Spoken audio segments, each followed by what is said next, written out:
আচ্ছা, পোড়াবাড়ির চমচমটা কি কখনো ট্রাই করা হয়েছে আপনাদের? অথবা টাঙ্গাইলের শাড়ি, যেটা আমাদের মা বোনদের খুবই প্রিয়।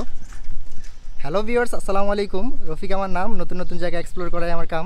থাকি আমি নারায়ণগঞ্জ, ঘুরি ফিরি গ্রামগঞ্জ। চলে আসলাম আমার চ্যানেলের আরও একটি নতুন এপিসোড নিয়ে। তো আজকে আমি আছি টাঙ্গাইল জেলায়। ঘুরে ফিরে দেখব সমগ্র টাঙ্গাইল জেলা, অনুসন্ধান করার চেষ্টা করব টাঙ্গাইল জেলার গ্রামগঞ্জে ছড়িয়ে ছিটিয়ে থাকা বিভিন্ন ধরনের প্রত্নতাত্ত্বিক নিদর্শনগুলো। তো খুব মজা হতে চলেছে এই এপিসোডে। তো চলুন শুরু করি। টাঙ্গাইল জেলার নাম শুনলেই আমাদের মনে পড়ে যায় পোড়াপাড়ির চমচম ও টাঙ্গাইলের শাড়ির কথা। চোখের সামনে ভেসে ওঠে চিরচেনা কিছু প্রিয় মুখ।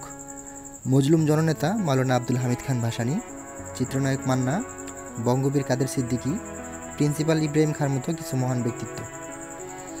আমার সাথে আপনারাও চলুন ঘুরে দেখি সমগ্র টাঙ্গাইল জেলা, অনুসন্ধান করি টাঙ্গাইলের ইতিহাস ঐতিহ্য। ভিউয়ার্স, আমি এখন আছি টাঙ্গাইল সদর উপজেলার সন্তোষ নামক গ্রামে। এখানেই চিরদিন ধরে শায়িত আছেন বাংলার মহান নেতা মরহুম মাওলানা আব্দুল হামিদ খান ভাসানী। তো এখানে রয়েছে ওনার সমাধিটা। তো আমরা এখন ভিতরে যাব, ভিতরে গিয়ে ওনার মাজারটা জিয়ারত করব এবং মাজারটা আপনাদেরকে ঘুরিয়ে দেখাবো। তো চলুন ভিতরে যাই, ভিতরে গিয়ে ওনার মাজারটা আপনাদেরকে ঘুরে দেখাই। ভিউয়ার্স, আমি মাজার এরিয়া ঢুকে পড়েছি। তো এটা হচ্ছে মাজার এরিয়া। এখানে একটা মসজিদ দেখতে পাচ্ছি, এটা হচ্ছে মসজিদ। আর মসজিদের পাশেই রয়েছে মাওলানার মাজার। তো আমরা এখন ভিতরে যাব, ভিতরে গিয়ে মাজারটা আপনাদেরকে ঘুরে দেখাবো। মজলুম জননেতা মাওলানা আব্দুল হামিদ খান ভাসানী ছিলেন এদেশের নির্যাতিত নিপীড়িত মেহনতি মানুষের মুক্তির দিশারি।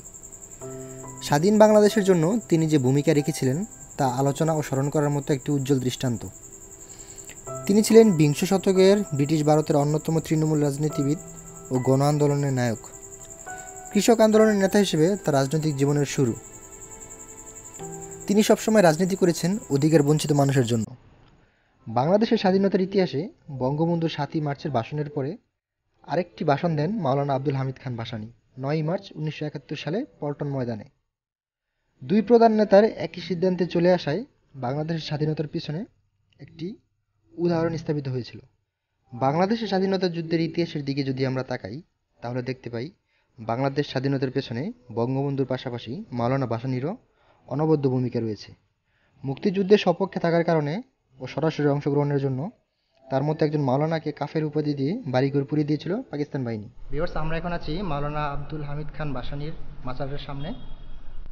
এটা হচ্ছে সেই মাজারটা, আর এটা ছিল ওনার ইবাদত ঘর। এখানে বসে উনি ইবাদত করতেন। তো আসলে আপনাদেরকে মাজারটা দেখাই।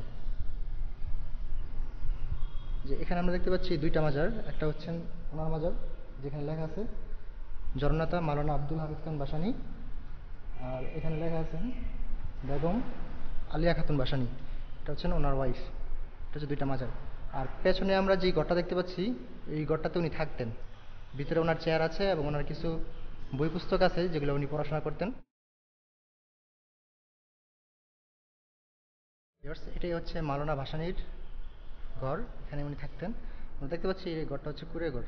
এই কুড়ে ঘরে উনি থাকতেন। এখান থেকে উনি পরবর্তী সময়ে বিভিন্ন আন্দোলনের নেতৃত্ব দিতেন। এটা হচ্ছে মাওলানার ইবাদত ঘরের ভিতরের দৃশ্য। আমরা একটা টুপি দেখতে পাচ্ছি, এটা হচ্ছে ওনার টুপি, উনি এটা পরতেন। আর টুপির পাশে রাখা একটা তাসবি, যেটা দিয়ে উনি ইবাদত করতেন।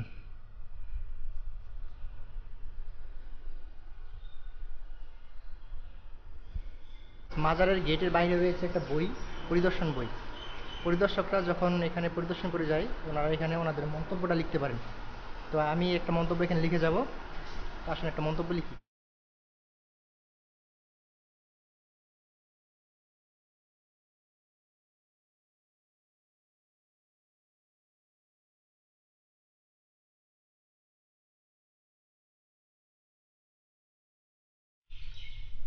ভিউয়ার্স, এখানে আমরা একটা বট গাছ দেখতে পাচ্ছি।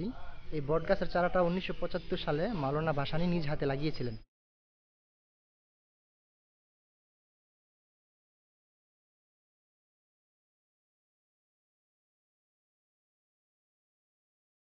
ভিউয়ার্স, মাওলানা ভাসানী ছিলেন একজন মহান নেতা।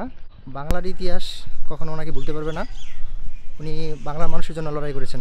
তো আজকে আমরা ওনার মাজারটা ঘুরলাম এবং মাজারটাকে আপনাদেরকে ঘুরে দেখালাম। তো এখানে আপনারা আসবেন, ওনার জন্য দোয়া করবেন, এটাই ওনার এখন প্রাপ্য।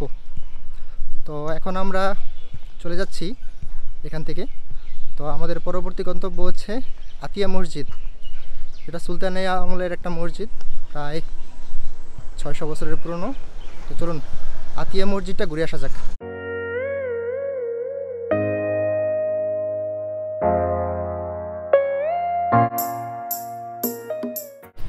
আমি এখন আছি টাঙ্গাইল জেলার আতিয়া গ্রামে।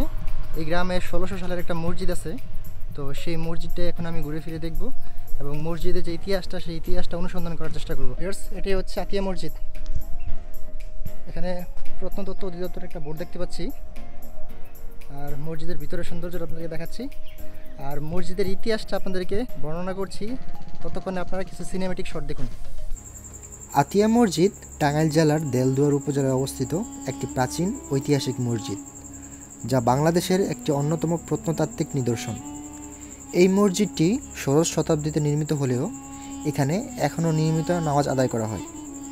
এই মসজিদ হতে প্রাপ্ত একটি আরবি ও একটি ফার্সি শিলালিপি থেকে জানা যায় এই মসজিদটির নির্মাণসাল 1608 থেকে 1609 খ্রিস্টাব্দ। কিন্তু বাংলাদেশের জাতীয় জাদুঘরে সংরক্ষিত শিলালিপিটিতে এর নির্মাণকাল 1610 থেকে 1611 খ্রিস্টাব্দ উল্লেখ করা হয়েছে।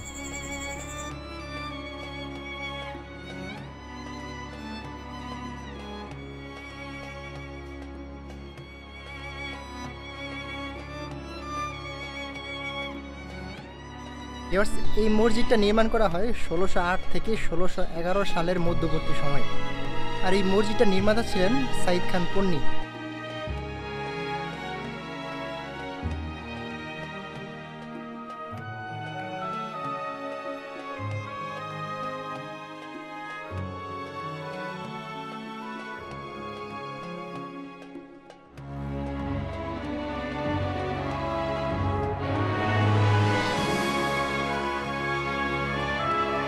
বাংলাদেশের পুরনো 10 টাকার ব্যাংক নোটের মধ্যে একটা মসজিদের ছবি ছিল, আপনাদের খেয়াল আছে কি না?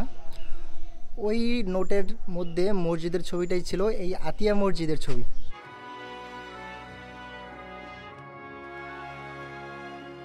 ভিউয়ার্স, আমরা আতিয়া মসজিদ ঘুরে দেখলাম।